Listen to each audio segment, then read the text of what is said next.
Another year, another E3. As usual, it was filled with announcements of new games, hardware, and partnerships. However, there will always be curveballs, for better or for worse.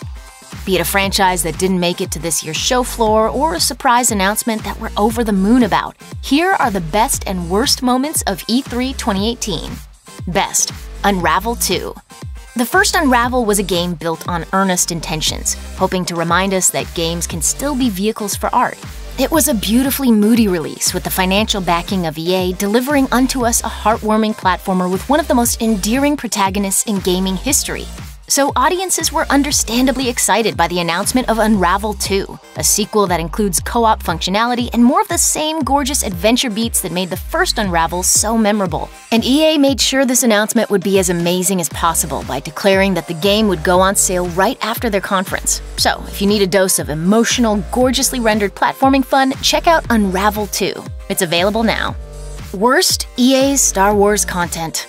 EA may have stunned crowds with Unravel 2, but their Star Wars segment was more than disappointing. It started with a lame title announcement for a game that's more than a year away. So the Star Wars name is Jedi Fallen Order. And that was it. No teaser or even an image for a logo, just a name.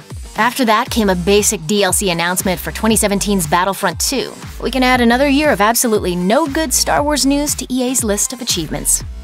Best: Bethesda's presentation.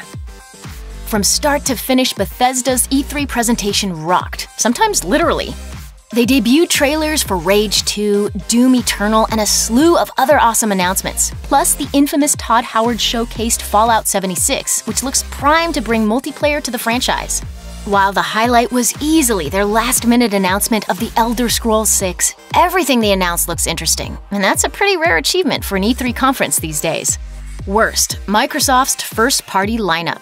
Microsoft yet again fails to impress with its first-party lineup. As of E3, Microsoft has only a single major first-party release on the docket for 2018, Forza Horizon 4. And as far as other sequels goes, they announced Halo Infinite, which has next to no info attached to it, and Gears of War 5, which is slated for next year. Crackdown 3 is also slated for next year, unfortunately as a result of Microsoft delaying that game again. Beyond those games, Microsoft had little else of any major value on their E3 2018 first-party slate. Best: Just Cause 4. The reveal trailer for Just Cause 4 has it all. Rico Rodriguez, grenade launchers, a sprawling open world, what's not to love? Oh, and let's not forget the weather. While a lot of games can tout some snazzy environmental effects, JC4 is claiming its weather is a literal game changer, capable of altering landscapes and messing with physics. We got a glimpse of sandstorms, thunderstorms, and even blizzards, all of which will change how Just Cause 4's gameplay flows on a moment-to-moment basis. Though we'll have to wait a while to try the game out firsthand, it sure looks like a lot of fun based on the preview. Worst: Square Enix's showreel. The brief showreel presented by Square Enix started off well with a solid Shadow of the Tomb Raider preview and a Just Cause 4 sneak peek, but things quickly went downhill. Beyond those two games, almost everything was either a trailer we'd already seen at an earlier E3 event or a brief CGI teaser for something far, far away. Both Babylon's Fall and The Quiet Man debuted with vague proof-of-concept trailers featuring little or no context backing them up. And then there were the previews which weren't even new to the Square Enix conference itself, including the Kingdom Hearts 3 and the Awesome Adventures of Captain Spirit trailers. As if all of that wasn't underwhelming enough, Square Enix made sure to leave us hungry, neglecting to show off even a glimpse of the most important game in their entire upcoming lineup, the Avengers project they've been quietly toiling away on. Sometimes patience is the key to victory. Sometimes it leads to very little, and it seems like it's not worth it. Best: Super Smash Bros. Ultimate.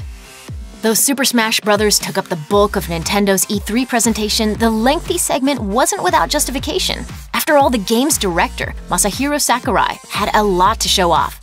He talked about Super Smash Bros. Ultimate's tweaked fighting game mechanics and showed off how Ultimate has revamped old characters, like giving Sonic and Pac-Man improved final smashes. And most importantly, he showed off the game's new characters, including Metroid's Ridley, a character many thought would never see the light of day in the Smash series.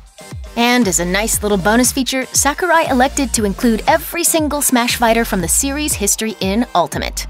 Worst: Shawn Layden. At Sony's E3 conference, the president and CEO of Sony Interactive Entertainment America, Shawn Layden, spit out some pretty unsavory quotes. Don't come here expecting to have some big flashy new idea come out or some big surprise come out.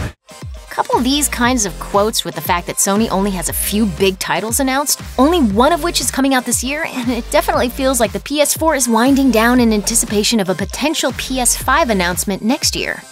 Either a few of the in-development titles will turn out to be PS5 launch titles in disguise, or they'll be the swan song of the PS4. Thanks for watching. Click the SVG icon to subscribe to our YouTube channel. Plus, check out all this cool stuff we know you'll love too.